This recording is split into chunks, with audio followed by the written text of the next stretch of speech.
Hello friends, कैसे हैं आप सब लोग। बीपीएससी पाठशाला चैनल में आप सभी लोगों का स्वागत है।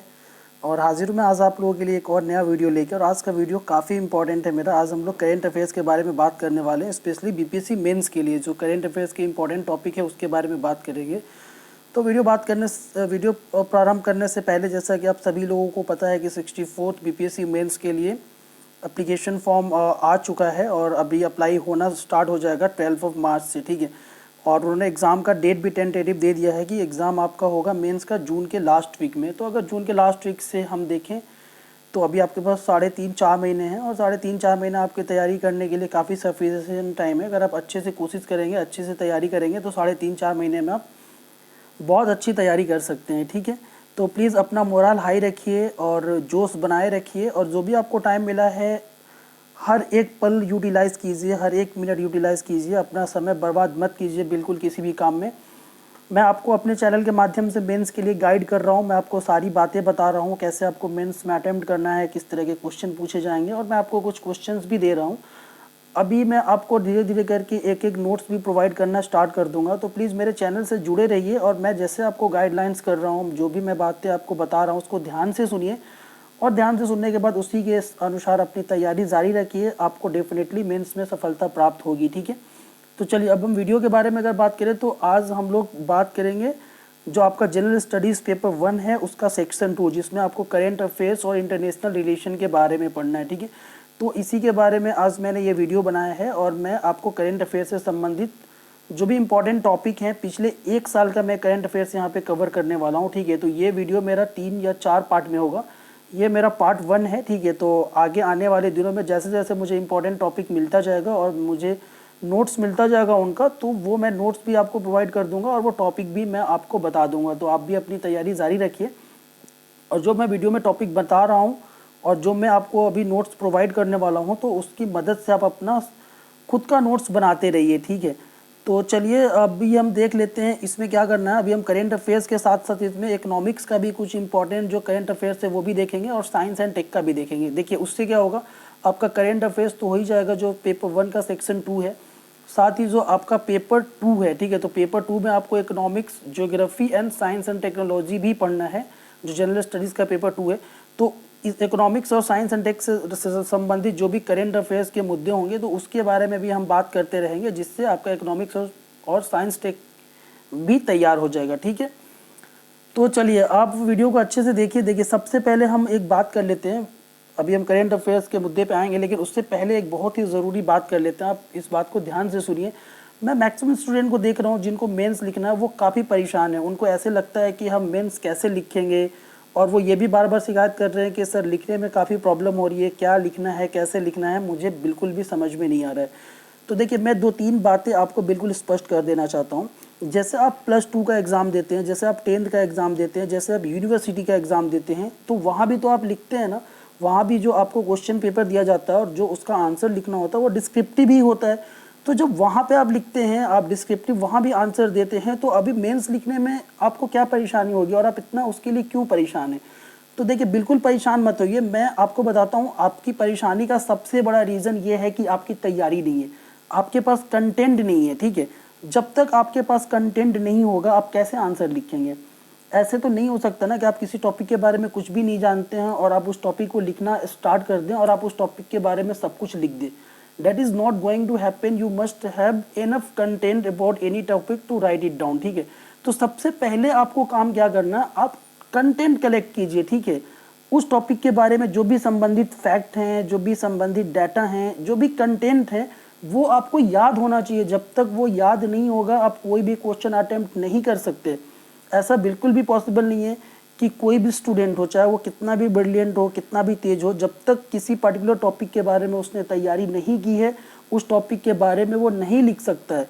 तो सबसे पहला आपका काम क्या होना चाहिए, आपको कंटेंट पता होना चाहिए, ठीक है। तो जो भी मैं यहाँ पे टॉपिक आपको बता रहा हूँ करेंट अफेयर से संबंधित, उसका कंटेंट आप तैयार कीजिए। या पहले के जो वीडियो में मैंने पेपर 1 की तैयारी से संबंधित या पेपर 2 की तैयारी से संबंधित या साइंस एंड टेक की तैयारी से संबंधित जो भी मैंने आपको टॉपिक बताया है उसका कंटेंट आप कहीं से भी तैयार कीजिए, ठीक है। और उस कंटेंट की मदद से अपना खुद का आप नोट्स बनाइए। तो देखिए आंसर राइटिंग में फर्स्ट जो प्रॉब्लम हो रहा है आपको, उसका पहला कारण है कंटेंट। दूसरा प्रॉब्लम इसमें क्या है, देखिए राइटिंग प्रैक्टिस, ठीक है, आपको लिखने की आदत नहीं है। अगर आप लिखने की आदत नहीं डालेंगे, मैं बार बार आपको क्यों बोल रहा हूँ कि आप अपना खुद का नोट्स बनाइए। मेरा नोट्स आपसे बनवाने का सिर्फ उद्देश्य ये नहीं है कि आप अपना नोट्स बनाएंगे तो उससे फ़ायदा होगा, उसका फ़ायदा तो है ही। दूसरा जो सबसे बड़ा फ़ायदा आपको होने वाला है वो होने वाला है राइटिंग प्रैक्टिस में, ठीक है। क्योंकि अगर आप नोट्स बनाएंगे तो नोट्स बनाने के बहाने कम से कम आप लिखेंगे तो, और एक बार जब लिखेंगे तो आपकी राइटिंग भी प्रैक्टिस होगी। तो बिल्कुल राइटिंग प्रैक्टिस कीजिए। अगर आप राइटिंग प्रैक्टिस नहीं करेंगे तो मैं अभी आपको गारंटी करता हूँ आप मेंस में 3 घंटे नहीं लिख सकते हैं।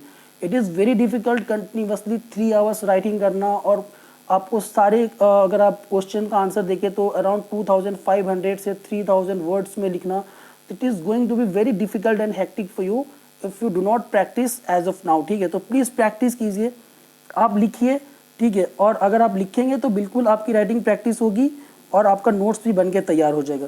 देखिए इसमें तीसरा रीज़न है जो आंसर लिखने में आपको प्रॉब्लम हो रहा है, वो है आपका एनालिसिस करने की क्षमता। आप एनालिसिस कीजिए चीज़ों को। अगर आपको कोई भी क्वेश्चन मिलता है तो क्वेश्चन से संबंधित जो भी तथ्य आपके दिमाग में उभर के आ रहे हैं उनको सोचने का प्रयास कीजिए। जब भी आप राइटिंग प्रैक्टिस करते हैं तो क्वेश्चन आप पढ़ने के साथ ही लिखना प्रारंभ मत कर दीजिए। जब आप क्वेश्चन पढ़ते हैं आप आराम से 30 सेकेंड 1 मिनट तक सोचिए कि इस क्वेश्चन से संबंधित आपके दिमाग में क्या क्या कंटेंट है, क्या क्या फैक्ट्स हैं, और फिर उस फैक्ट्स को और कंटेंट को लिखना शुरू कीजिए। आप एनालिसिस कीजिए, ठीक है। देखिए अभी बीपीएससी का आपने क्वेश्चन देखा होगा, बीपीएससी का क्वेश्चन भी काफ़ी डायनेमिक आ रहा है। अभी से अगर आप 3-4 साल पहले का क्वेश्चन देखेंगे मेंस का और अभी का क्वेश्चन देखेंगे, दोनों में काफ़ी फ़र्क है। पहले क्वेश्चन बिल्कुल स्टैटिक पूछे जाते थे, जो स्टैटिक सिलेबस है, चाहे वो आपका हिस्ट्री का सिलेबस हो, चाहे वो ज्योग्राफी का सिलेबस हो, बहुत ही स्टैटिक क्वेश्चन पूछे जाते थे। जो कोर सब्जेक्ट होता था, जो कोर सिलेबस होता था, वहाँ से क्वेश्चन पूछा जाता था। लेकिन अभी पिछले 2 साल से मैं क्या देख रहा हूँ कि इन्होंने भी अप्लाइड टाइप का क्वेश्चन पूछना शुरू कर दिया। जैसे यूपीएससी काफ़ी एप्लीकेशन बेस्ड जनरल स्टडीज़ में क्वेश्चन पूछता है, तो बीपीएससी ने भी वही चीज़ें प्रारंभ कर दी हैं। तो ऐसे में जब तक आप एनालिसिस नहीं करेंगे तब तक आपके लिए मेंस में क्वेश्चन का आंसर लिखना बहुत ही मुश्किल होगा, ठीक है। क्योंकि देखिए क्वेश्चन गेस करना बहुत ही मुश्किल है। अब कोई भी क्वेश्चन गेस नहीं कर सकते कि ये क्वेश्चन आने वाला, और अगर मान लीजिए कोई क्वेश्चन गेस भी कर देता है, मुझे पता है कि ये सारे क्वेश्चन आने वाले हैं, और बीपीएससी क्या करेगा, उस क्वेश्चन में थोड़ा सा परिवर्तन कर देगा। ऐसे में आपको क्या होगा, आपको परेशानी हो जाएगी, आप क्वेश्चन का मर्म जो है उसका वो नहीं समझ पाएंगे, और आप आंसर जो लिख के आएंगे वो बिल्कुल भी क्वेश्चन के हिसाब से उपयुक्त नहीं होगा, और आप अच्छे मार्क्स स्कोर नहीं कर पाएंगे, ठीक है। तो इसीलिए आप अपना एनालिसिस पावर बढ़ाइए। देखिए पांचवा इसमें आपको क्या काम करना है कि आपका जो आंसर होना चाहिए वो मल्टी डायमेंशनल होना चाहिए, ठीक है। मल्टी डायमेंशनल का मतलब ये होता है कि क्वेश्चन से संबंधित जो भी मुद्दे हैं, जो भी फैक्ट्स और कंटेंट आपके दिमाग में हैं, वो सारी चीज़ें आपको अच्छे से पता होनी चाहिए, वो सारी चीज़ें आपको लिखनी हैं। चलिए ये जो मल्टी डायमेंशनल वाला टॉपिक है, इसको मैं आपको एक बहुत ही अच्छा एग्जांपल देकर समझाता हूँ। इसको आप बहुत ध्यान से सुनिए, आपके दिमाग में सब कुछ क्लियर हो जाएगा। तो प्लीज़ इसको अच्छे से आप सुनिए, ठीक है। मैं अगर आपसे पूछूँ कि आपको इंडिया और यूएसए रिलेशन के बारे में कुछ लिखना है, ठीक है, अभी वर्तमान परिदृश्य में दोनों देशों के बीच में क्या संबंध है, क्या उनके बीच सहयोग चल रहे हैं और विवाद के क्या विषय हैं, इन सारे मुद्दों पे आपको बात करना है। तो आपका मल्टी डायमेंशनल अगर आंसर होना है तो उसके लिए आपको क्या करना पड़ेगा। देखिए इंडिया यूएसए के बीच में डिफेंस से संबंधित जो भी समझौते हुए, चाहे कोई एयरक्राफ्ट हमने खरीदा है, ठीक है, या और भी कोई वेपनरी सिस्टम हमने अगर खरीदा है तो उसके बारे में आप मेंशन कीजिए। उसके बाद अगर आप डिफेंस में आगे हम देखें कोई मिलिट्री एक्सरसाइज चल रहा है दोनों देशों के बीच में, तो उसके बारे में आप बताइए अपने आंसर में। उसके बाद इकोनॉमी के बारे में बताइए, दोनों देशों के बीच जो इकोनॉमिक रिलेशन है वो किस तरह का है, क्या एक्सपोर्ट कर रहे हैं, क्या इम्पोर्ट कर रहे हैं, इकोनॉमिक क्राइसिस या दोनों के बीच में जो आर्थिक विवाद है वो किस प्रकार का है, उसके बारे में आप बताइए। आगे आप अपने आंसर में और भी डायमेंशन दीजिए, जैसे टेररिज्म के बारे में दोनों के बीच में किस तरह का समझौता है, कैसे सहयोग कर रहे हैं। आगे और बता सकते हैं आप क्लाइमेट चेंज के बारे में दोनों देशों के बीच किस प्रकार का विवाद है या किस प्रकार का सहयोग है, तो ये सब बता सकते हैं। आप साइंस एंड टेक्नोलॉजी के बारे में दोनों देशों के बीच में जो सहयोग हो रहा है, जैसे आपको पता होगा इसरो और जो नासा है वो दोनों सहयोग कर रहे हैं कई सारे मुद्दों पे, तो अगर उसके बारे में कुछ फैक्ट्स आपको पता है तो वो आपको बताना है। न्यूक्लियर डील के बारे में दोनों देशों के बीच में क्या हुआ है, जो सिविल न्यूक्लियर डील है, या एनएसजी में कैसे सहयोग कर रहा है, या यूएनओ में कैसे सहयोग कर रहा है, परमानेंट मेंबरशिप के लिए सिक्योरिटी काउंसिल में इंडिया का यूएसए, तो उसके बारे में आपको कुछ बताना है। फिर आपको थोड़ा सा विवाद के विषय में भी चर्चा करना है, जैसे WTO से संबंधित क्या विवाद है दोनों देशों के बीच में खाद्य सब्सिडी वगैरह को लेके, जलवायु परिवर्तन से संबंधित क्या विवाद है दोनों देशों के बीच में, तो इन सारे मुद्दों को भी आप डाल सकते हैं। H1B वीजा से संबंधित क्या विवाद है दोनों देशों के बीच में, तो ये भी आप पॉइंट डाल सकते हैं। और ईरान के प्रश्न पे, जो ईरान पे अमेरिका ने अभी प्रतिबंध आरोपित किया है, उसके बारे में भारत और अमेरिका के जो विचार हैं दोनों एक दूसरे से कैसे अलग हैं, तो ये सारे आप फैक्ट्स डालिए। देखिए आपका आंसर इससे क्या होगा, मल्टी डायमेंशनल बन रहा है, आप हर तरीके से दोनों देशों के बीच के संबंधों को सोच पा रहे हैं। ठीक है, आप ऐसा बिल्कुल मत कीजिए कि किसी एक टॉपिक को ले लीजिए, चाहे इकोनॉमी हो चाहे डिफेंस हो, और उसी पे पूरा का पूरा आप आंसर लिख दीजिए 300-400 वर्ड में। That is not going to worth at all. ठीक है, आप मल्टी डायमेंशनल अपना आंसर बनाइए और डेफिनेटली आपको इससे बहुत ही अच्छा नंबर मिलने वाला है। चलिए अब हम वीडियो स्टार्ट करेंगे और एक एक करके कुछ करेंट अफेयर्स के मैंने टॉपिक सेलेक्ट किए हैं आपके लिए। ठीक है, तो वो मैं आपको बता देता हूँ, और मैंने उन सारे का नोट्स भी, ठीक है, अंडरलाइन करके प्रॉपर, जो मेरे पास मैगजीन पड़ा हुआ था वहाँ से मैंने सारे नोट्स कलेक्ट किया है और PDF फॉर्म में आपके लिए डिस्क्रिप्शन में मैं डाल दूंगा। तो वो नोट्स आप डाउनलोड कर लीजिए और उसमें सब कुछ जो इंपॉर्टेंट पॉइंट है उसको अंडरलाइन किया हुआ है, जो अंडरलाइन किया हुआ है पॉइंट्स उस पर फोकस कीजिए और अपने कॉपी में प्लीज़ अपना नोट्स बना लीजिए और अपने नोट्स को अपडेट करते रहिए। जो मैं यहाँ पे मुद्दे आपको बता रहा हूँ, जो टॉपिक बता रहा हूँ, इस टॉपिक से संबंधित अगर कोई भी आपको और जानकारी मिलता है किसी भी अन्य सोर्स से या आने वाले मंथ में जो मैगजीन आएंगे उससे, तो अपना नोट्स आप अपडेट करते रहिए। तो चलिए वीडियो स्टार्ट करते हैं। देखिए सबसे पहले मैंने आपके लिए टॉपिक सिलेक्ट किया WTO के बारे में। तो ये टॉपिक काफ़ी इंपॉर्टेंट अभी आपसे पूछा जा सकता है, तो WTO के बारे में आप तैयार कर लीजिए और WTO के समक्ष क्या क्या चुनौतियां हैं अभी और भारत के क्या हित हैं इसमें, तो ये सारे आप टॉपिक अच्छे से तैयार कर लीजिए। देखिए अभी मैं सबसे पहले आंसर राइटिंग में कंटेंट के बारे में बात कर रहा था, तो अभी WTO के बारे में अगर आपको कुछ लिखना है और आपके पास कोई कंटेंट ही नहीं है तो आप कैसे लिखेंगे, फिर आपको बिल्कुल प्रॉब्लम होने वाली आंसर राइटिंग में। इसीलिए मैं बोलता हूँ कि आपके पास कंटेंट होना चाहिए, जैसे WTO के बारे में और उससे भारत के क्या संबंध है, क्या भारत के हित हैं, उसके बारे में लिखना है। तो जो भी भारत के हित से संबंधित चीज़ें हैं, जैसे फूड सब्सिडी का उसमें इशू है, ठीक है, तो वो आपको पता होना चाहिए।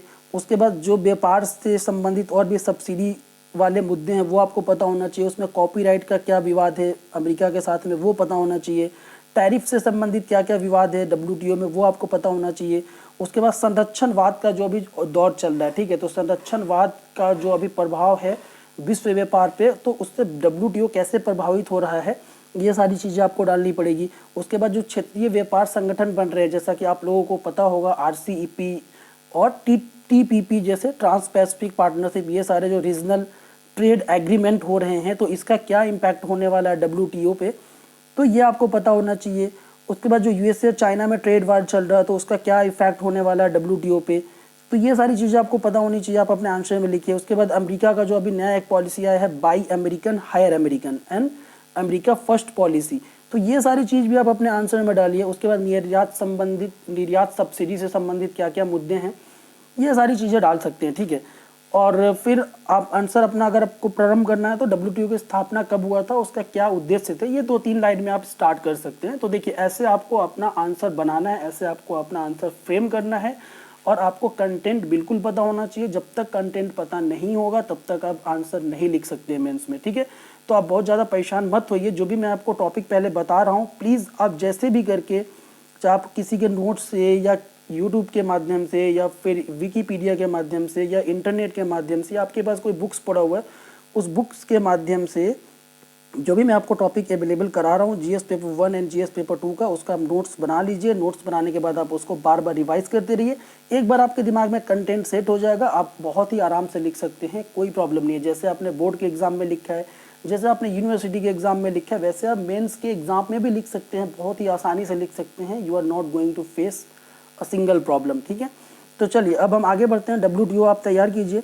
दूसरा इसमें ब्रिक्स का है, तो ठीक है, ब्रिक्स भी आप देख लीजिए, क्योंकि पिछले बार आपने देखा होगा 63rd मेंस में इन्होंने पूछा था बिम्स्टेक के बारे में, तो अभी ब्रिक्स का भी इशू चल रहा है। ब्रिक्स के बारे में आपसे क्वेश्चन पूछा जा सकता है, इसका स्थापना वगैरह कब हुआ था, क्या इसके उद्देश्य हैं, कौन कौन से कंट्री वगैरह इसमें है और इसमें इशूज क्या क्या हैं और विवाद के भारत चीन के संबंध में, तो ये सारी चीज़ें आप देख सकते हैं। इसका भी नोट्स मैंने PDF में डाल दिया डिस्क्रिप्शन में, तो आप उसको डाउनलोड करके अपना नोट्स बना लीजिए। देखिए इसमें नेक्स्ट टॉपिक है आर्कटिक में ध्रुवीय शोध का विस्तार। देखिए अभी आर्कटिक काउंसिल के बारे में भी काफ़ी बातें चल रही हैं और आर्कटिक परिषद है या जो आर्कटिक का रीजन है, ठीक है, नॉर्थ पोल के आसपास, वहाँ पे सभी देशों का जो हित है वो बढ़ता जा रहा है और सभी देश उसमें इंटरेस्ट ले रहे हैं। उसके क्या रीज़न है, उसके जलवायु परिवर्तन पे क्या प्रभाव पड़ने वाले हैं और वैश्विक सुरक्षा के दृष्टि से किस प्रकार वो महत्वपूर्ण है। तो ये भी क्वेश्चन आप तैयार कर लीजिए, ये भी आपसे पूछा जा सकता है करेंट अफेयर्स के टॉपिक में, ठीक है।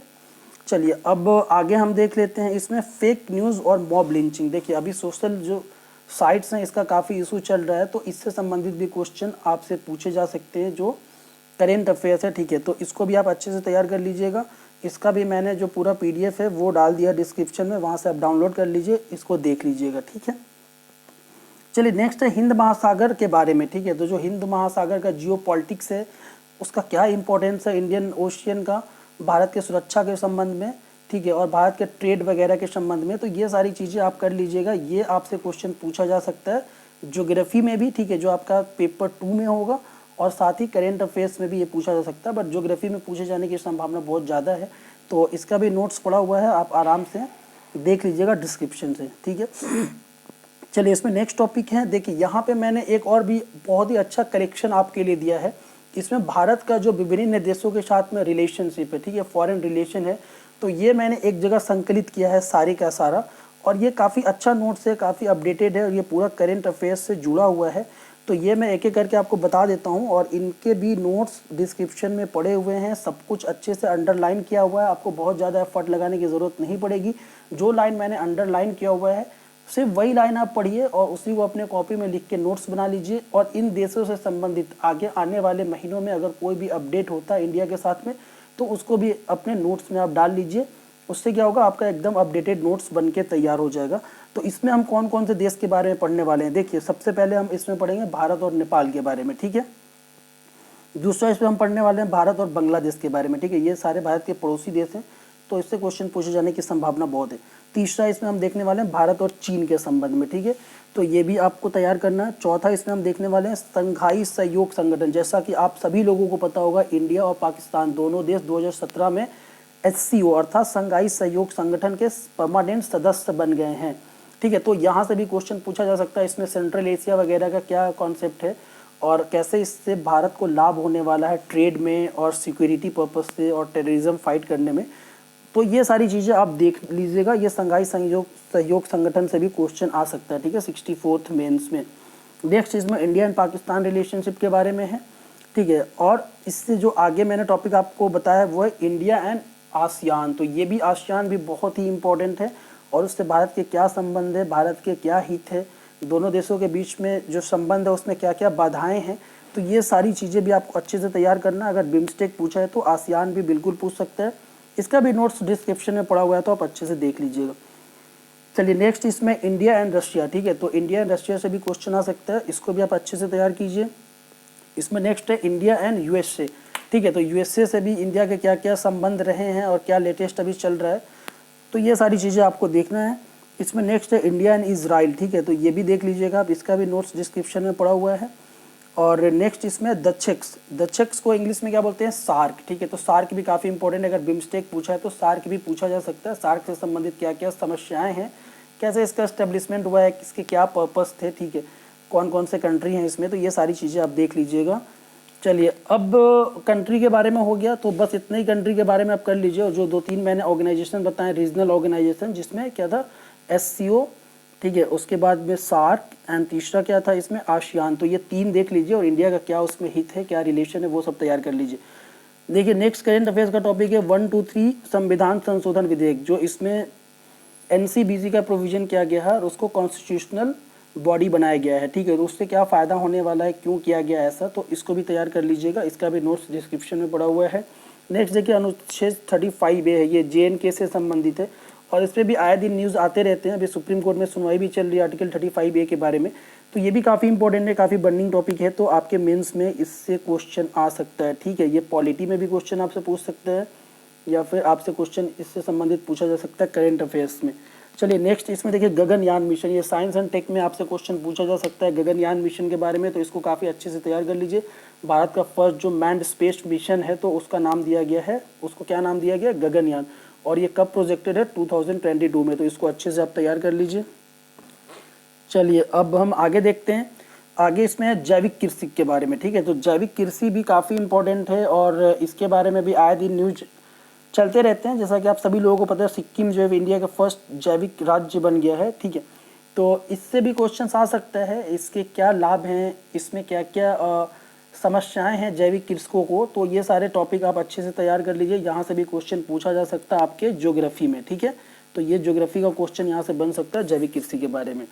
चलिए अब हम आगे बढ़ते हैं। तो नेक्स्ट है आयुष्मान भारत स्कीम। ये आपको पता होगा विश्व का सबसे बड़ा हेल्थ इंश्योरेंस स्कीम है, जिसको भारत सरकार के द्वारा प्रारंभ किया गया है। तो आयुष्मान भारत काफ़ी इंपॉर्टेंट है, इसको बहुत अच्छे से तैयार कीजिए। इससे संबंधित नोट्स भी मैंने डिस्क्रिप्शन में डाल दिया है पीडीएफ के रूप में, तो इसको देख लीजिए आप अच्छे से। इसमें इसकी क्या क्या विशेषताएं हैं वो विशेषताएं देख लीजिए, और भारत को कैसे लाभ होने वाला है, इंडिया के ह्यूमन रिसोर्सेज को या फिर इंडिया के हेल्थ सेक्टर को, या जो तरह तरह के डिजीज़ हैं जिससे गरीब प्रभावित होते रहते हैं, तो उनकी कैसे सुरक्षा होगी इस स्कीम से, उनको कैसे लाभ होगा, और इसमें क्या क्या बाधाएं इस स्कीम को लागू करने में, ठीक है। करप्शन का इशू है, या मान लीजिए फिनांस का इशू है, या कई सारे राज्य इसमें शामिल नहीं होना चाहते हैं, ठीक है। तो ये सारी चीज़ें देख लीजिए, इन सारे मुद्दों पे विचार कर लीजिए और अपना नोट्स बना लीजिए।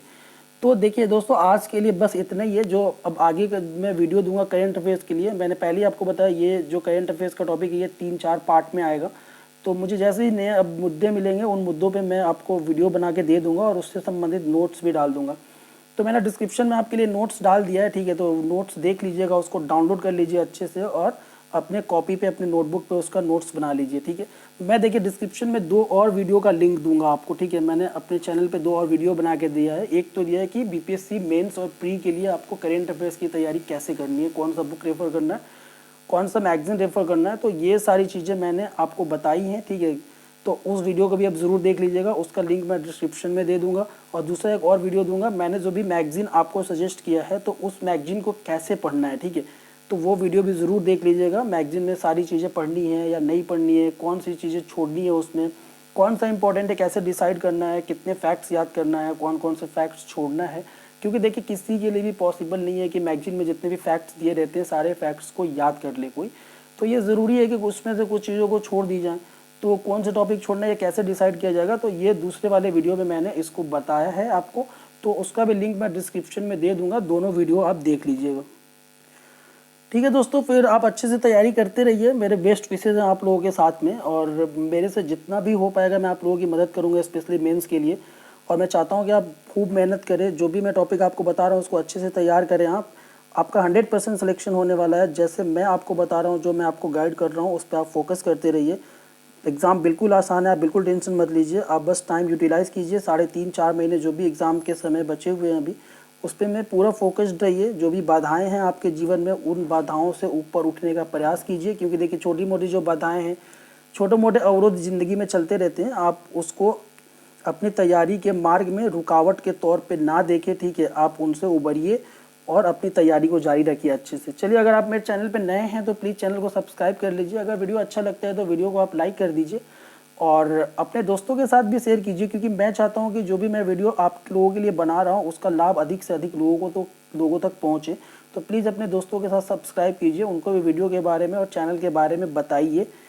तो चलिए दोस्तों, इसी के साथ आज का मैं ये अपना वीडियो समाप्त करता हूँ। वीडियो देखने के लिए धन्यवाद, थैंक यू।